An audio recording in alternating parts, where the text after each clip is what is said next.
And we're back with another episode of Before You Buy. That show will give you some straight up gameplay and, of course, our first impressions of the latest games releasing. Today it's me, Jake, and we're talking about The Sinking City. This is a spiritual adaptation of the works of the writer Hp Lovecraft. There has, at this point, been a few Cthulhu games and stuff. This one, despite not having a name attached, tries really hard to serve as kind of like a love letter inspired by Hp Lovecraft, with the basic premise and some aspects being very similar if you're familiar with his works. Now, just for the sake of this video, I'm going to try not to mostly compare it to the works, to the writings. My knowledge of it is somewhat limited, but I can say that I immediately understand the themes and undertones they're trying to hit here in the game, and it seems like they're pulling off a lot of the ideas faithfully and respectfully, so that's cool. Shadow over Innsmouth type stuff. But anyways, let's talk about the actual game itself. This is one that is kind of hit or miss for me, but the hits are really big. Pretty well executed ideas that I think are worth highlighting. But I got issues, man. The game is clearly like an absolute mess in a lot of spots. I'm going to be rough on it here, but I think the good parts win out, and ultimately, I think I like this game. So you play as Charles Reed. He's a former Navy man turned Boston private eye detective in the 1920s. Charles is in really bad shape when he shows up. He's sickly with these awful recurring nightmares. He envisions a sinking city, a massive bottomless creature, and something calling his name. Very mysterious. So on his search for answers, his research lands him at Oakmont, this hidden sunken city off the coast of New England somewhere, where our adventure starts. So now, right out of the gate, Charles Reed himself is pretty interesting. You've probably played a lot of games where you star as a former veteran or a private eye, but Charles is clearly just sad and tired, and I find that extremely relatable.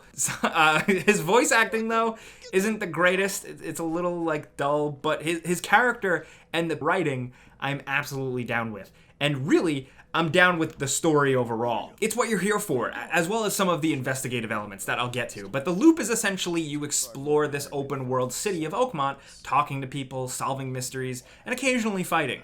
It's a really strange place. It's ravaged from a flood and covered in weird sea monsters, and there are certain long sections that are completely flooded and you must travel around in this goofy, glitchy motorboat, but then there are other sections that are just sprawling recreations of a 1920s East Coast city, almost strikingly well. It's all really surprising just because everybody in this city who's living here is just in really bad shape. It turns out a lot of folks here are having the same recurring dreams / nightmares, and people are getting sick and going crazy.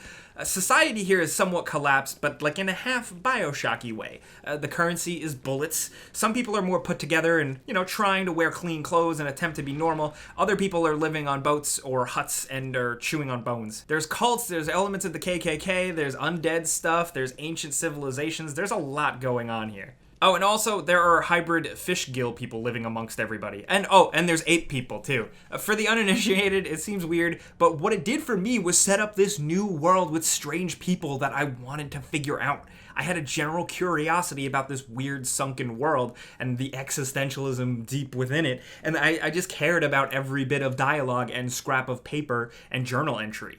That's rare for me, but here, I was really all about it, man. It feels kind of like one of those Sherlock Holmes games, or the more recent Vampire, however you say it. I love that game. You talk to people a lot, and you investigate, and then there's the combat. And the combat here in Sinking City is not very good. It's clunky, it's slow, it's inaccurate, and it's not thrilling. It actually detracts from the horror elements of the game and the scary creatures, at least for me, and I think that's the biggest offense it really makes, because it's hard to tolerate because it just controls in such a messy way. But frankly, really, it's all just dull. Now, there are some survival horror elements to it. It's unforgiving, and there's such a limited amount of bullets and crafting materials to make more healing items and stuff. Now, I appreciate that type of system, but the act of searching for more supplies itself isn't fun at all. Items are sparsely hidden in the rare occasional box, one of 3 or so boxes that all look the same, and they're mostly all in interiors or just strewn about the river. And honestly, you go long stretches without finding anything because a lot of the areas are so lifeless.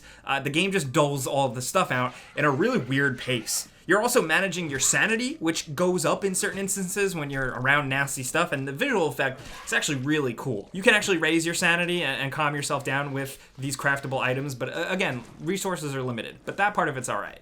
And I will say this about the game.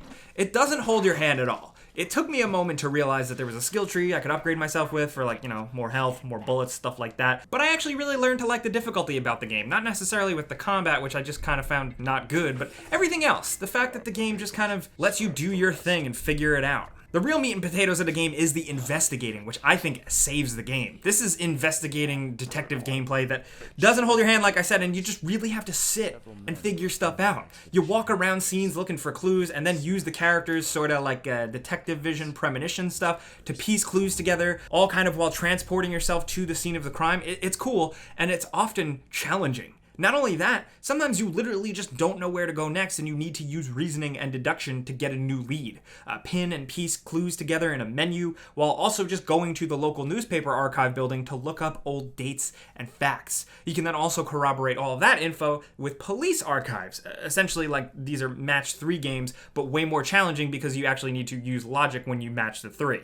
It's cool as hell and rewarding, and makes me feel like I was actually figuring stuff out.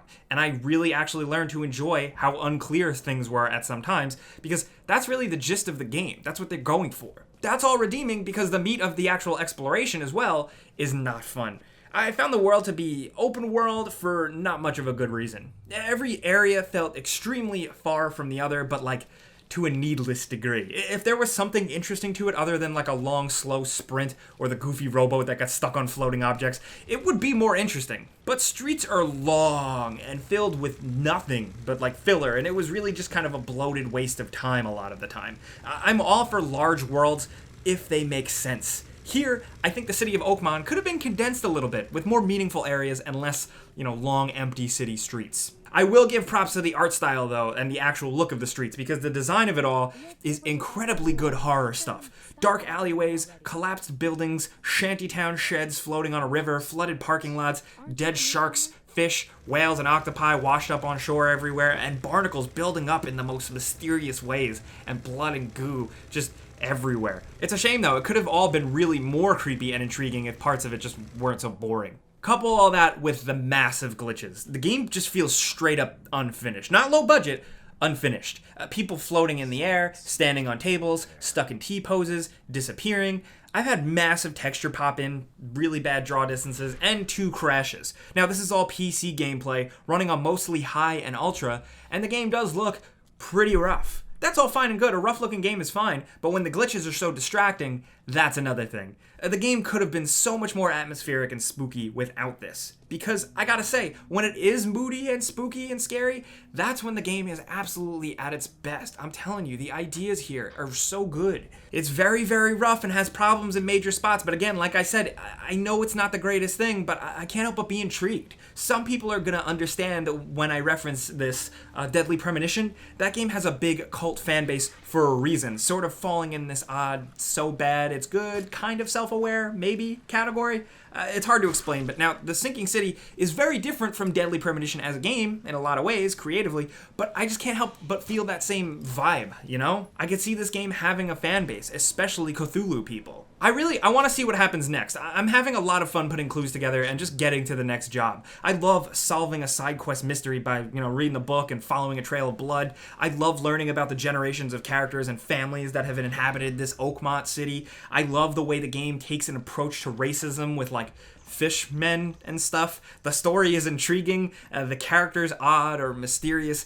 It's all really weird stuff, but again, it's very smart. And that's where the charm lies. There's a lot of bad stuff you have to put up with when playing this game, but I just think it has redeeming elements for fans of Hp Lovecraft and the Cthulhu stuff, like I said. Now, because of the state it's in, I'd absolutely say maybe wait for a price drop or something, but if you're into being a bit more cerebral about your games and you're willing to put up with so much bullshit to get to a good mystery and a decent story and a fun world and world building, then yeah, maybe check it out. But of course, this is a before you buy. You guys probably know how this goes down by now. I give you some pros, some cons, and some personal opinion thrown in there. But now I want to hear what you guys think down in the comments, especially if you fans, if you've been playing Cthulhu games forever, maybe on your PC. I want to know what you think. Maybe you've just read books. I want to know what you think. Maybe you don't know anything about any of this and you're looking at this game for the first time at face value. I definitely want to hear what you think. Judging a book by its cover, you might think that I was going too easy on this game, but I think if any of you have gotten your hands on it yet, you might kind of see that I try to be as fair as possible here. But that's up to y'all. I want to hear what you guys are thinking down in the comments. If you enjoyed this video though and maybe learned something, clicking the like button is the best way you can help us out. And if you're new, consider subscribing and hitting that notification button, because we put out videos every single day. But hey, as always, thanks for watching, and we'll see you guys next time.